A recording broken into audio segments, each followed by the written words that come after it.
welcome. We're filming live from the historic Calvary Baptist Church in Paterson, New Jersey. I want to thank Reverend Lassiter for having us here. And I want to remind everybody that May 10th is the mayoral and at-large council elections. It is critically important that no matter who you support, that you come out and vote and that you bring out your friends and neighbors because Paterson has to be represented. I want to welcome here the councilman of the 1st Ward, Mike Jackson. Thanks so much, Councilman, for joining us. Thank you, brother. I appreciate the time. Absolutely. So you've been a Patersonian through and through, a star athlete, a business owner, and now a councilman. Now you're running for mayor. Through that whole journey and everything, what one word or phrase really defines you as a person? Consistent. About one word. I mean, there's several words, but consistent I think would be appropriate. I mean, consistently diligent on a lot of the issues, advocating for people and for our community at large. So I've been consistent my entire tenure as a council person and beyond. All right. So let's say you're running against the incumbent mayor, Mayor Andre Saya. What's he consistently getting wrong in your eyes? Well, it's more about what is he consistently not getting wrong. I don't think the current mayor has the pulse of the city. There's a claim that he was born and bred here, but he didn't attend school here, high school here. He doesn't necessarily have the relationships with the overall population. And it's apparent. He can't travel throughout the entire community. He does so, behind an armed guard. And, the services that's getting rendered back to the community is reflective of that as well. Okay. Well, we're going to get into that in a minute. I just want to ask you, a lot of people know that you have a pending criminal, indictment, an issue dealing with voter fraud. I want to give you a chance, if you want to address that here for everybody. Of course. Well, it's strange that it comes up most times where there's party representatives. That's an issue that's pointed out. But I absolutely have no issues behind voter fraud. I did not commit any issues of voter fraud. In fact, the evidence will prove completely opposite. Okay. I personally believe the courts and people who are who have a hand in some of these matters have intentionally pushed the matter down the line beyond this election, so that after the election, I'm sure that the charges are going to be dropped. But there's significant evidence and witnesses that the accusations are were false. Okay. And I can't wait to actually prove that. Okay. I want to give you a chance to address that. Now I want to get back to you and what you stand for. I want to ask you a couple issues that are key to this race. Crime. You live in the firm, represented the 1st Ward, one of the wards with the highest rate of violent crime and other crime, and it's something that your constituents face on a daily basis. You've talked about it a lot. What's your plan if you become mayor of the city to lower the crime rate, which is at an all-time high right now? It is. Well, the baseline for crime normally throughout the entire country is economics. Right. When you have impoverished areas where people are struggling to make the day-to-day ends meet, crime seems to be relevant. Yeah. And that's very relevant now because when you look at the unemployment rate in Paterson, it's extremely high. But Paterson is the centerpiece for all of the revenue that comes into the county, but we don't make sure that our residents have a fair piece of it. Okay. In fact, what we have seen happen is the exact opposite. We want to push all the low-income housing into Paterson. We want to push and encourage people not to be self-sufficient. We don't pay our employees a fair, livable wage. And we're looking for people to be systemically obligated or committed to having to need low-income subsidized housing, because it's not affordable housing that we're building. What we're talking about doing is building subsidized housing, and that's a significant difference than affordable. Okay.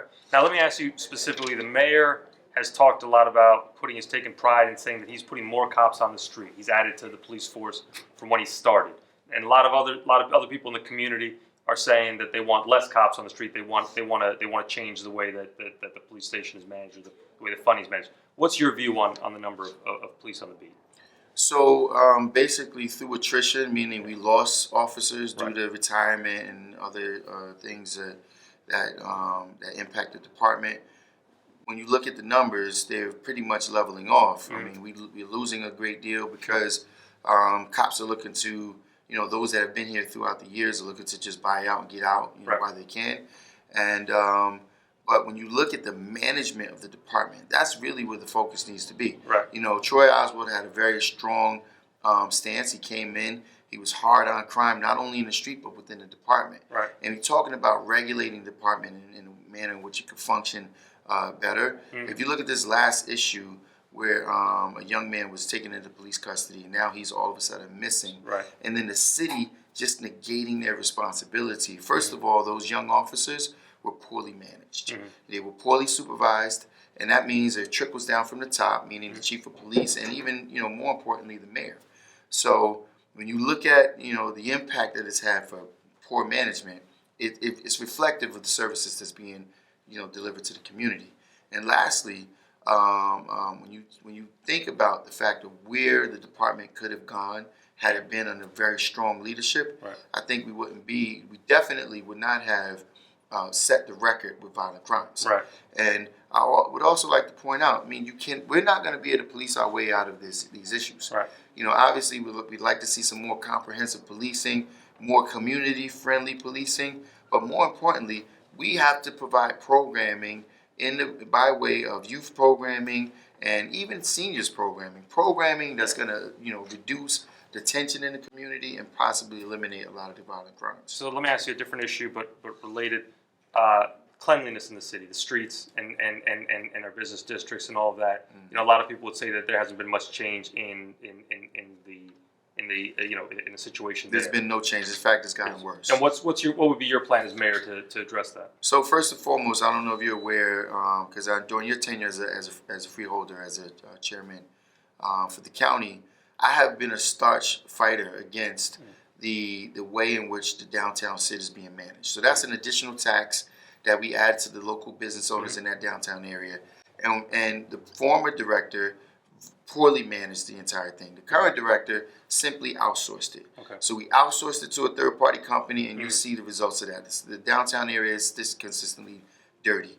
The other thing which we outsource is our internal garbage contract. We overspend on garbage collection. The company does a very poor job, and we're not holding them accountable.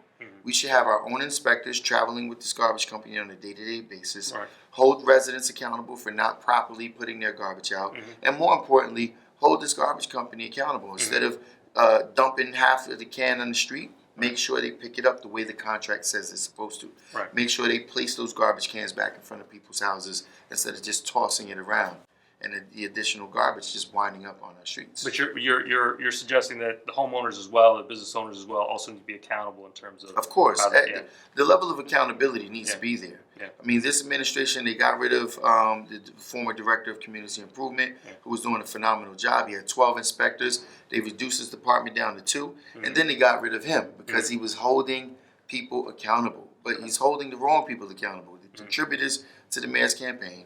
And, it doesn't matter. It doesn't matter who you are or what you contribute. Everyone needs to be held equally accountable as they are in other municipalities. So let me ask you, through your whole public service career, or even before that, as a private citizen, what's the accomplishment that you're most proud of? The accomplishment that I'm most proud of, as a public person and representative, is my contribution to our youth programming. I've been a volunteer coach at both Eastside and Eastside and Kennedy. I've volunteered for many youth programs, whether it's football, baseball, basketball, and I've contributed. I've sponsored these teams and programs. So this year I had a young man at Eastside who I had the privilege of going down to Atlantic City to watch him as he was able to compete on a statewide level as one of Paterson's and the district's and the state's best in wrestling. Sure. And he was a young kid I had as a student, as a volunteer at Eastside. And that's really where I pride myself. I love working with our youth. I love watching our youth thrive. And, it's reflective of what I do in my own life. My son is now an honors student at Youngstown University. He made the dean's list multiple times with straight A's. He's he's a student athlete that also values his education. Sure. But that's personally what I'm proud about publicly is what my contribution to the rest of the youth in our community. And what's the one issue, the thing that you've tried to work on, you just haven't been able to accomplish yet? The thing that really burns you up that you haven't been able to. Well, the one thing that I would say that I think I'm making headroom on, and that's really waking members of the public up. There's so many different issues when it comes to how we're being mistreated, the misappropriation of public dollars, the privatization of public dollars. We are allowing outside developers to come into Paterson and steal a great deal of public dollars that's being misappropriated. For example, we spent $100 million recently on Hinscliff Stadium, and another $100 million on Fifth Avenue. Each. Elon Musk just built a huge underground transportation tunnel, state of the art, where Tesla vehicles will be taking people throughout Vegas for $51 million. So how can Elon Musk build something state of the art, the next level, and we allow people to come in here and build subpar housing and facilities for double the rate? Well, let me end here on a little bit of a fun question that we've asked all the participants running for mayor. What is it that you as a Patersonian, what's the experience, the sound, the sight, the food, whatever it may be, that you consider a quintessential Paterson experience? It's definitely the people, the culture. Growing up in Paterson, as a multiracial person myself, my mother is she's Puerto Rican, so she's a Latina. My father is African American. Both growing up in housing projects.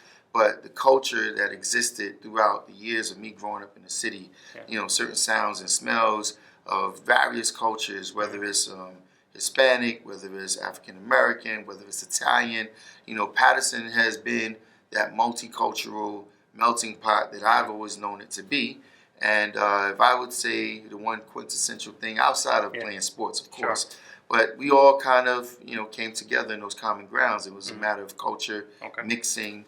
And, my first girlfriend was from the Dominican Republic, but as a kid, I never knew. I just knew she was Hispanic, and, I didn't learn it until years later that her family was Dominican. And it was just one of those things. Councilman, thanks so much for joining us. I appreciate it. Being here. I'm Assad Akhter. Again, we've been here filming here from the historic Calvary Baptist Church, and I want to remind everybody once again, because it's critically important, May 10th is the election. No matter who you support, you got to show up, because if Paterson isn't represented at the voting booth, we're not represented at all. Thank you again for joining us. I'd like to add to that, thank you to Calvary Baptist and Reverend Lassiter for allowing me an opportunity.